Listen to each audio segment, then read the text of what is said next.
I want to share with you the single best bit of advice that I've ever been given about running an agency that it fundamentally changed my paradigm. And I was just very lucky that I found this out early in the piece. But there's a lot of agency owners that I speak to and they just don't understand this concept. And it's really, really important to share. It's simple, but a lot of people don't understand this. And I see this a lot in my coaching calls. It manifests in service delivery especially, but all facets of running your agency. And that is that you are an agency owner first and everything else second, right? So if you start a marketing agency, what is your actual job, right? If you're the owner of the business, what is your actual job? It's not to sell. It's not to deliver the service. It's not to do the admin. It's to run the business. And how do you run a business? What is objectively your job when you run a business?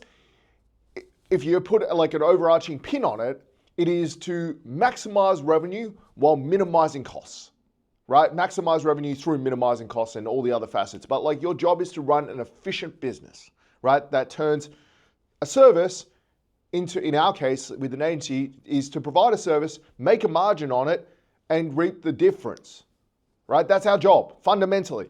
If you peel back all the layers and you think first order, that is our primary role and responsibility. Now, I see a lot of agency owners, and where this comes from is a coaching call yesterday, right? I was on this coaching call and there was this agency owner on there that was really stressing out about not getting the best results for his client, even though he was getting acceptable results, right? And I challenged him. I said, what is your role? Are you a media buyer? Do you want to be a media buyer, or do you want to be an agency owner? If you want to be a media buyer, then your job and your sole responsibility is to get the absolute best that you can out of ads. If you're an agency owner, your objective is to achieve what the client has asked of you or what you've promised the client, and nothing more and nothing less. Because if you go above that, you're paying for it. If you go below that, then you're not actually doing a good job for the client. And I see this all the time in media buying, but it's in every facet. You'll get people that have been taught from a very young age to do the absolute best you possibly can. And that's a good paradigm to have. But in the agency space, as an agency owner, doing the best you possibly can is delivering what you promise. It's not becoming the best media buyer in the world. It's not having the best ads in the world, right? And let me give you a couple, we'll go down that path because I think you can apply this to sales and everything else as well. Let me explain why you don't need to be the best media buyer in the world to be a good agency owner. Well, the first thing is, being the best at media buying doesn't get you more clients. It doesn't make you more money. And this is just the honest truth. You would think that if you were really, really good at ads and getting really, really good results, that clients would just be clamoring over to work with you because you're the best. But how many agency owners out there that are making hundreds of thousands of dollars a month are actually very shit at ads and don't do a good job at all? It's not about merit. This isn't a meritocracy. It doesn't, the people that are the best at it don't get the results, don't get the outcomes of what an agency owner should get. It's all based on how well you are, how good you are at selling and marketing and positioning what you can do, right? So, you could be the best at ads, you could be the best media buyer, and you could have the best ads. Your agency could be getting the best results in the world, but it won't matter because, there'll be other agencies out there that are doing worse work that are getting your customers because they're better at positioning, right? So there's actually no tangible value in doing, being the best at ads. Same goes with getting the absolute best outcomes for the clients. I would argue that, I got a lot of Facebook ads clients, and I would argue that most of them are not getting the absolute best results they possibly can. If I was to put all of my effort, energy, and everything into those ads, I could probably get all of them better outcomes. But that's not my job. My job is to get them the outcome that we promise, because that is me doing the best I can, doing the best with the scope that we have, right? They're not paying me to do any more than that, right? And they're not paying me to go above and beyond that. The only person that pays for that is you if you let it happen.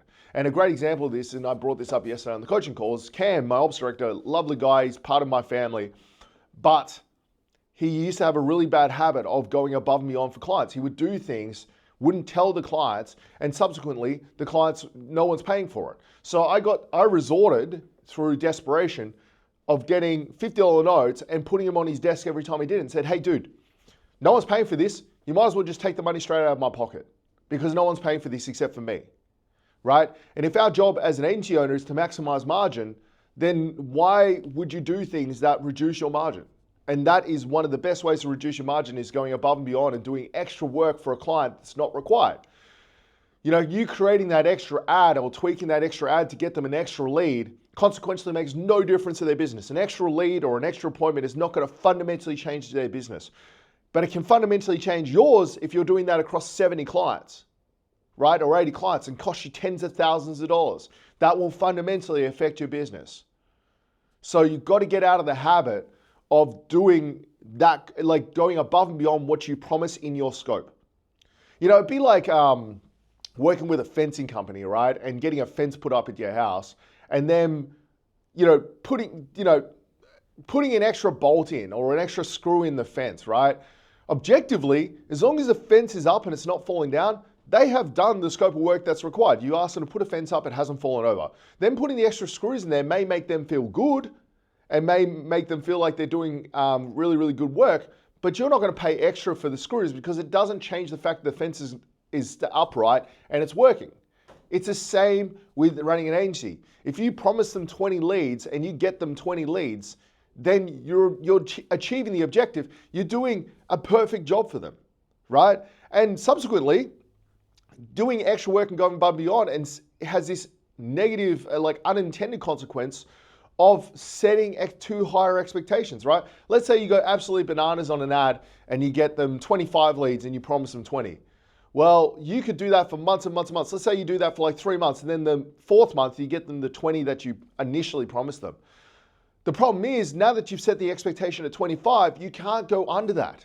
They've seen what's possible. They're not going to accept anything under that, even if you promise them 20.